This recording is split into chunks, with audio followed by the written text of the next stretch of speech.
જાગીર મિલની જર્જરિત દિવાલનો કેટલોક ભાગ આજે ધડાકાભેર તૂટી પડ્યો હતો.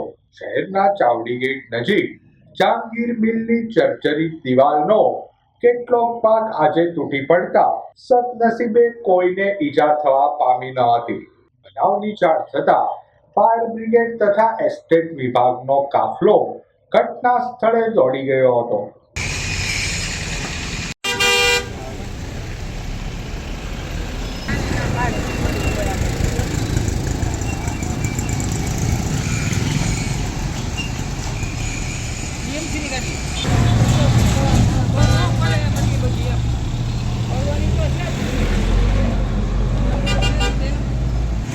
મરી ગયું કે ખબર નથી, હવે અંદર નથી.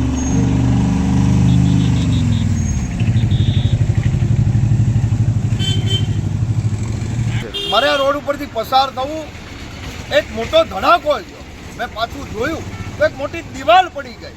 અને ભાવનગરમાં હજારો, હું એવું માનું છું, જર્જરિત મકાનો છે, દિવાલો છે, છતાં કોર્પોરેશનના શાસકો અધિકારી ઉતારતા નથી. શા માટે? આ રોડ હજારો માણસો આ રાહદારી આ રોડ ઉપરથી પસાર થઈ છે. ભગવાનની દયાથી કોઈ એવો બનાવ બન્યો નથી, પણ કોર્પોરેશનના કર્મચારીને શાસકો જવાબદાર છે જે કાંઈ બન્યું એના.